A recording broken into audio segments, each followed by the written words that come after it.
Welcome, everyone. Welcome, everyone. How are we doing? Thanks for tuning into the Max Schmarzo podcast. I appreciate you all taking the time and sitting down with me and having a good little conversation as always. As always, if you guys are interested in joining the Always an Athlete team, feel free to check out the 7-day free trial we have.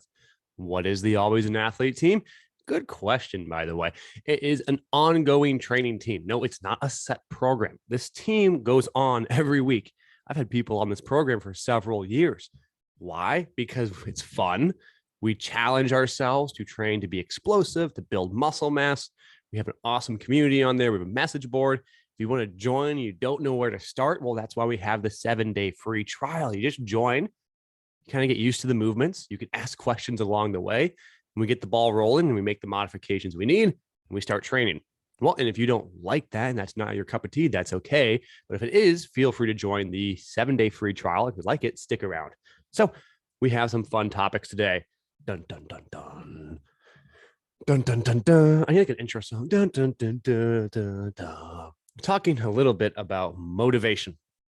All right. And kind of how your brain tricks you. You guys remember, you guys ever heard that song, Mind's Playing Tricks on Me? Great song. Sometimes your mind plays tricks on you when it comes to motivation and training and just trying to work really hard. Let me talk to you about where this came from, this whole frustration. I'm not sure what to call it. Is it annoyance at times?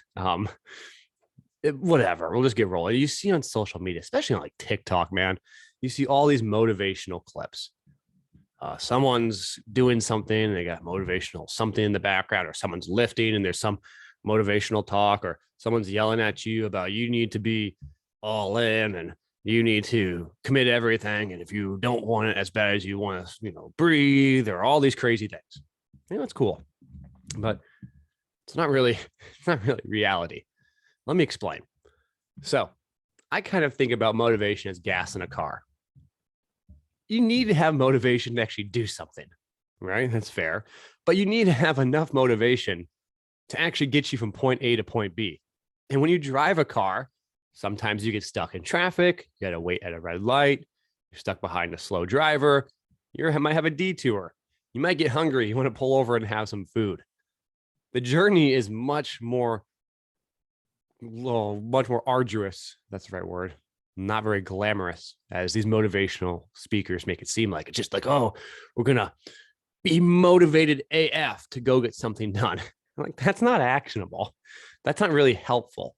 In the first place, if you're not really motivated to do the thing you want to do, and then watching a clip makes you motivated or someone yelling at you, I'm not sure the longevity of whatever motivational spiel I can give you will actually want you to be consistent, because motivation is only as useful as the consistency through which that motivation is used to create something.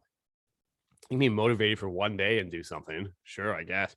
But it's not as much about motivation as much as about persistence and being consistent and being motivated enough to realize it's not about motivation, and being smart enough to realize it's not just about working really hard.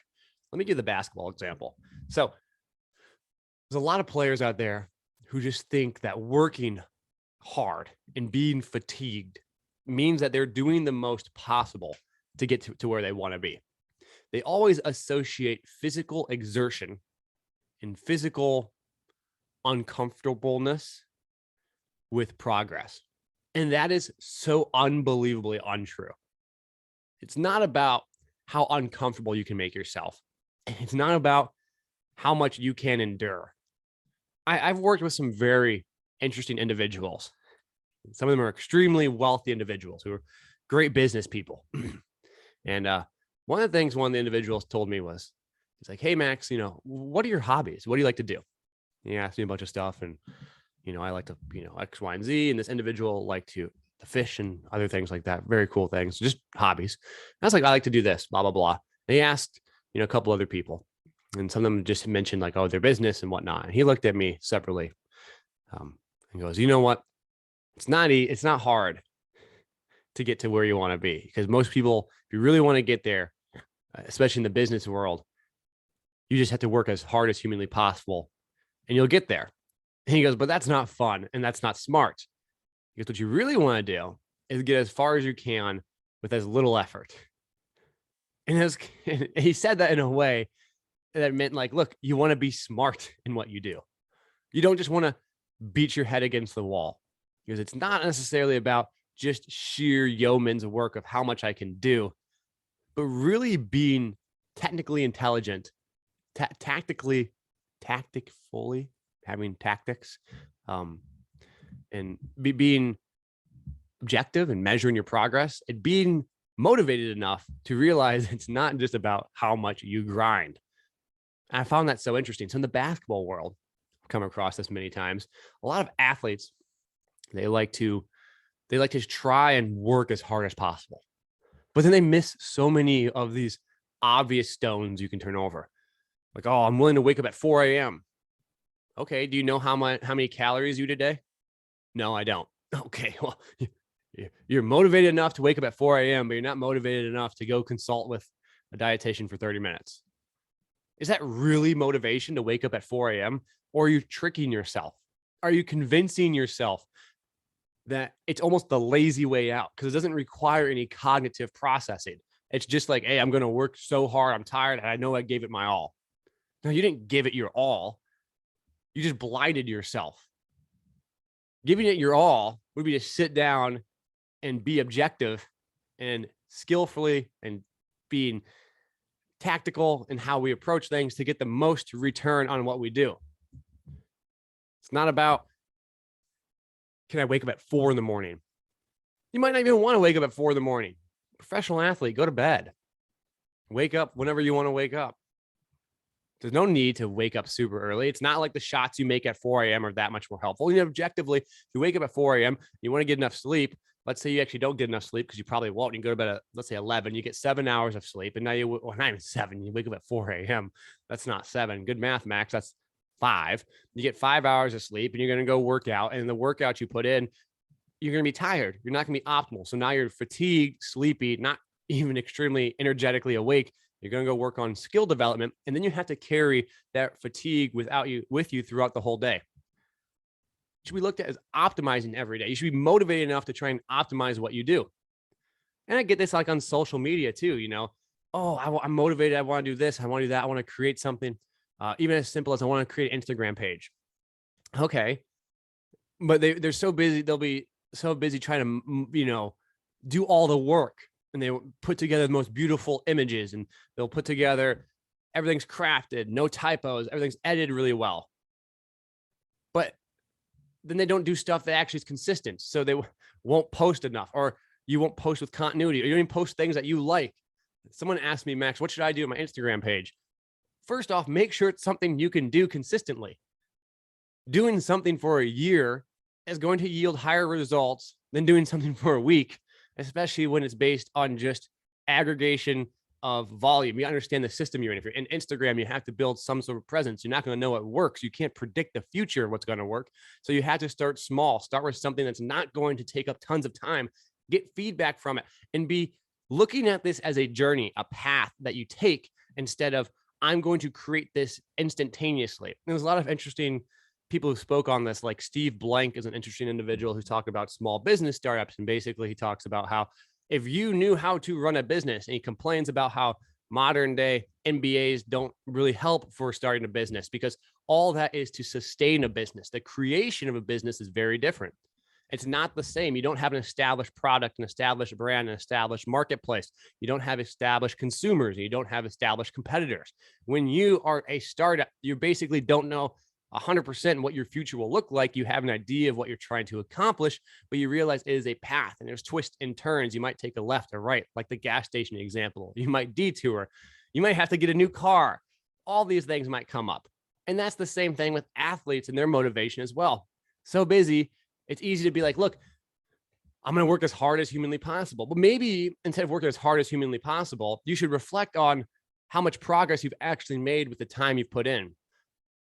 And if you realize that the time you put in has been very high and the progress you made has been like kind of not as high as you want it to be, let's talk about return on investment and think about what areas we can do to try and overcome those inefficient economic problems, where if you think about it from an economic standpoint, you're basically burning lots of capital and not making tons of progress on your on your research and development of your product, which is yourself.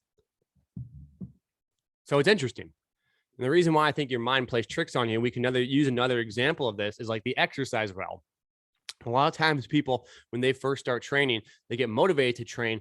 They want to induce fatigue. They want to induce heavy lifting. They want to get sore.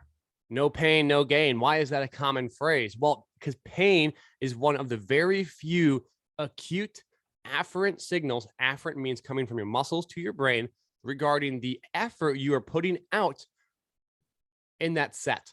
So in your head, you're like, man, I know I'm not making progress unless I get sore and I get tired, because you're relying on acute feedback from your muscles. But we've seen time and time again that being really sore and to do as most as possible isn't necessarily how the body works in regards to adaptation and actually creating change. You just need a signal that is large enough to stimulate change. You don't need annihilation. And so when you understand how the organism works, you understand that just trying to create fatigue is a misconception, because your body's built to endure at a greater capacity than what is needed to stimulate change. But you don't know that until you understand the organism that is the human body. But in the immediate time period that you're working out, in the acute minute you're working out, there's no way you can say only doing 3 sets of 5 reps and leaving a couple of reps in the tank is going to be most beneficial for me 4 months from now. All you can measure is the very acute. Your sensory profile cannot predict the future. Humans are not good at aggregating information, collecting patterns, and saying, ooh, 5 months out, this set that didn't feel like a big burn is going to be the set that sets the foundation for me to lift heavy weights in the future.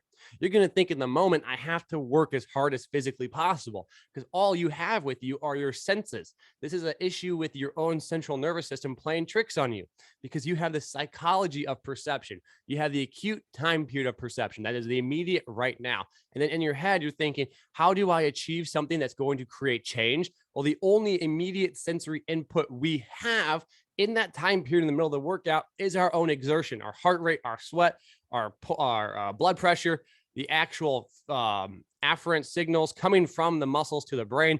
All that gives us feedback. And that's the only way we can judge a workout. If that's all we have, well, of course, we're going to think we need to go to extreme fatigue.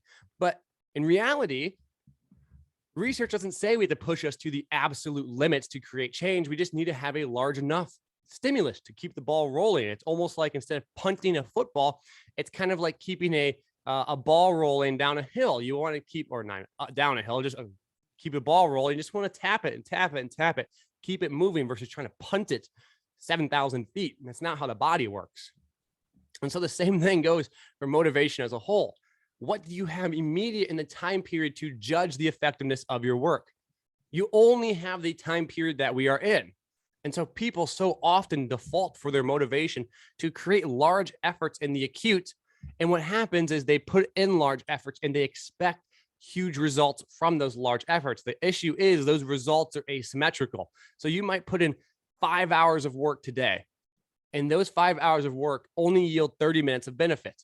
In reality, you probably could have just done 30 minutes of work and maybe get 20 minutes of benefit, and you would have had a massive save on time.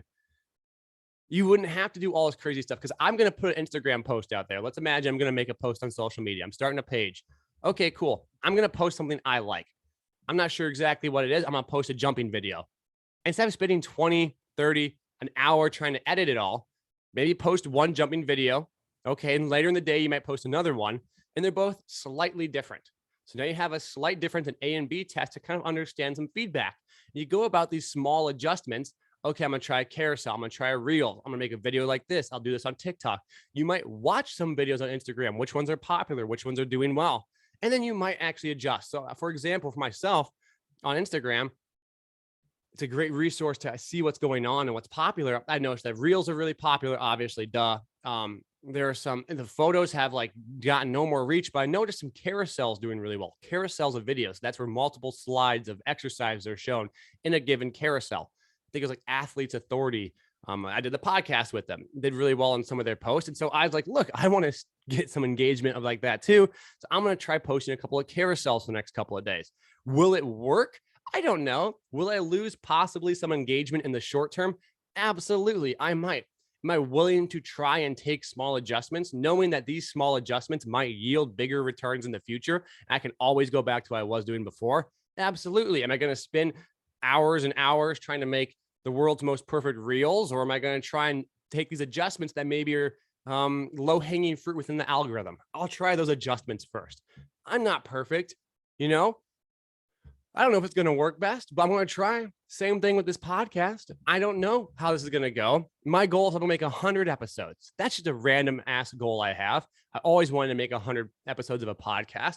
I enjoy making these podcasts. Call me crazy, call me whatever you want. They're kind of therapeutic. I have something to talk to, or I have 1,000 thoughts in my head because I live in a brain that just has infinite thoughts. You're asking my athletes, they have to deal with it all the time.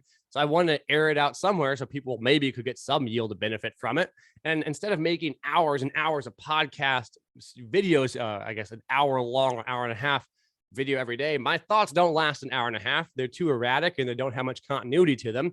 So for me, 20 minutes tends to work really well. I'm going to keep making 20-minute podcasts. And then maybe I'm going to do some homework and see, well, maybe I could adjust it. But to just get started, I'm not going to aim to, hey, I'm going to make a Joe Rogan podcast in the very first episode. I'm going to do it my way so I can be consistent first, and then I can start developing it. So that motivation is really important, because I think it's easy to try and make a podcast the first time and you say, well, everyone else has 3-hour-long podcasts. I'm going to make a 3-hour-long podcast. Absolutely not. If I make a 3-hour-long podcast or a 20-minute podcast, probably going to get the same number of viewers the first couple of weeks, regardless, because it'll be people who are early adopters of my podcast who want to watch it in the first place. And then I can get a judgment as to how that's going, how it's growing, and more importantly, how sustainable it is from my end to actually make these podcasts. Those are all really important concepts we need to consider. So the whole issue is your mind plays tricks on you. Your mind likes to tell you, oh, you need to have lots of effort right now. Why? Because your mind doesn't have a sensory system, like I said earlier, to predict the future. People get so caught up in motivation in the time period of now. If you have an XY coordinate, Y being effort, X being time, it's really high on that very beginning part of that X axis and Y axis. That first time point, X1, might be like Y10. It's way high. But then all of a sudden people's motivation fall off, right? If you go to X10, it might be Y1. It's dropped way low. Why has their motivation dropped? Because whatever they used in the first place for motivation might not have been sustainable. But number two, how they stay motivated is based on their perception of what they expect to occur sometimes. So if you're going to say, I'm only going to be motivated if millions of people listen to my podcast, well, no one's going to listen to millions of people going to listen to my podcast. So I'm not going to stay motivated. Versus me seeing it as a kind of a different mindset to say, look, I'm going to move forward in this with the hope in the X axis of time. I'm going to have a larger accumulation of views and maybe people reaching out to want to join the podcast. And so my motivation, instead of trying to be a 10 at the beginning, I'm going to try and sustain, let's say, if anything above a 3 means I'm still going to make the podcast, I'm going to sustain a motivation between that 4 and 5 level. All I need to do is sustain a motivation to keep me going, to keep me consistent. I don't need a motivation that's going to try and conquer the world today, because if you think about that in terms of a training stimulus, that's like trying to run a marathon on the first day you started to, do training for any long distance. If you ran a marathon the first day you started training, you get burnt out. And that's why I see time and time again, people do these huge spikes in motivation. They go back down. They don't want to sustain it. So that's just my 2 cents on it. And I think, again, it has a lot to do with the brain, the body, and how we as humans perceive things. So that's my spiel on motivation. You see people on social media, they want to yell at you, get motivated to do something now. It's not actionable, not always relatable. And it doesn't take into consideration a lot of the pitfalls of being extremely motivated in the moment, because a lot of times that extreme motivation becomes with extreme expectations of results, and extreme expectations of result as your counterbalance to your motivation is a great way to let your motivation fall, because your initial efforts are not going to yield extreme results. And so therefore you can't be consistent enough to stay motivated to actually keep developing and building your whatever you're trying to build. You're just going to just collapse and fall off because you had a high spike motivation, you expected huge results and you didn't get it. Same thing with athletes. We just have the acute effort. We just want to do this. We want to do that. We don't think objectively. We don't always act what's best in the long term. we need to think about what we're trying to accomplish.